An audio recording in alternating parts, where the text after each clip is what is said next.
Hello, it's Michael Lee Price, the Wayfinder, and this is a Wizard's Den and Cosmic TV. And I'm very, very fortunate to have a very special guest in the Wizard Den today, and I'd like to introduce you to Damh the Bard. And here he goes. Yeah, the one thing I just found out myself that Damh actually is Gaelic for Dave. Well, it's pronounced Darv officially. Yeah. The MH is a verse sound, and it's Gaelic for stag, Okay. for ox, and for bard as well. Oh, okay. And my given name is Dave, and I was kind of like searching around years ago now for a kind of bardic name that I could, use and latch onto. And I found the Druid Animal Oracle by Philip and Stephanie Cargom, and within that deck was a stag card. Okay. And below it was D-A-M-H, pronounced Darv. And the stag has always been the animal that I've worked with magically. It's always been my sort of totem beast. And so I just realised that my mum and dad had given me the name Dave, at birth, and it wasn't too big a jump for it to become Darv. But I just say Dave, Yeah. Well, knowing us Australians, we're notorious for bastardising things. And I'm not the only one that's called you Damh, so we've got Damh the Bard. Damh the Bard, damn him and all of his bardism, yes. Yeah, Damn yeah. the Bard. But the thing is, it's obvious. It's obvious because if somebody looks at D-A-M-H, they're going to say Damn. Now, I've got it put over there, so do you want to turn around and do a little promotion of your new album? Way.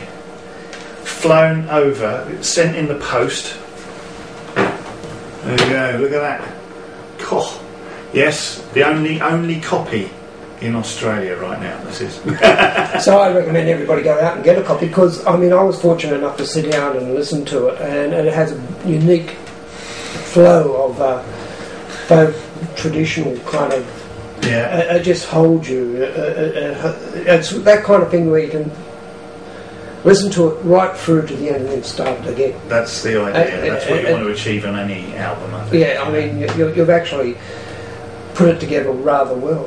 Yeah. And, well, the difference with this one is that all of the songs are traditional folk songs, apart from one, and that's Eric Bogle's Greenfields of France. And Eric Bogle lives in Adelaide. He's a Scotsman, I think. Moved out here in the 60s and stayed ever since. And he wrote what I think is the best anti-war song ever written, and that's the Greenfields of France. But every single other song on there are traditional. They're written by unknown authors. Their names have been utterly lost. Yet their songs are still living on. Privilege and a pleasure to have you out to Australia, and you have agreed to be the patron of the Druids-dreaming. Well, how could I not? It was a brilliant day, and I know it's going to go from strength to strength. It was just too hot on the day. It was a good day, and I think that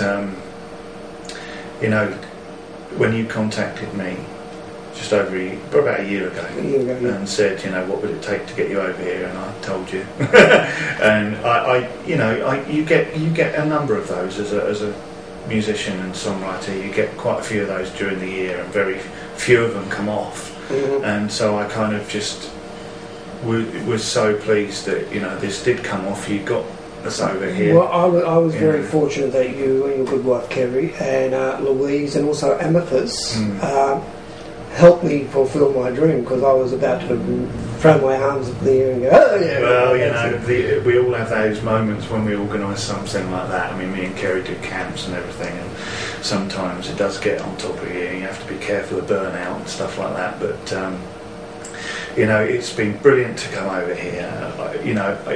I really hope I get back at some point. Well, you've already been invited by Spiral Dance to come out in 2012 for the English Ale, and it was remarkable watching you play with Spiral Dance. These guys actually connected.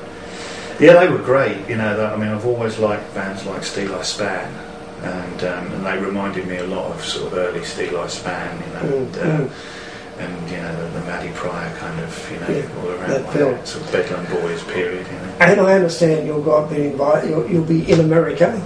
In June at the Pagan Spirit Gathering, Right. Salem, Missouri.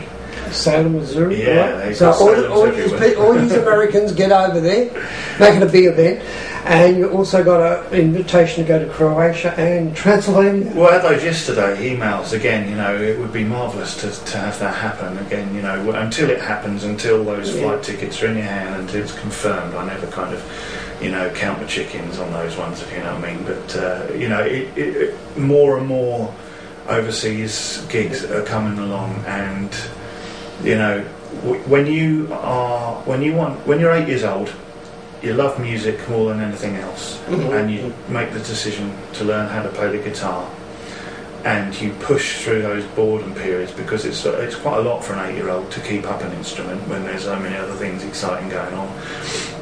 But I did. I stuck to my guns. I've been utterly single-minded with my love of music, throughout my entire life, and now finally things like this are happening, and I'm here in Australia with you guys. It's just a brilliant That's thing. great, and I have inspired you to write some more original stuff. You will be hearing a song all about Australia on the next album, without doubt. I've got the bones already. I've been sitting in the front room of your house working out the tune, and it will be there. And probably called something like "I Can Hear You're Dreaming." I think that's what it's going to be called. Oh, right, thank you. So, yeah. And thank you for coming out again, and I'll just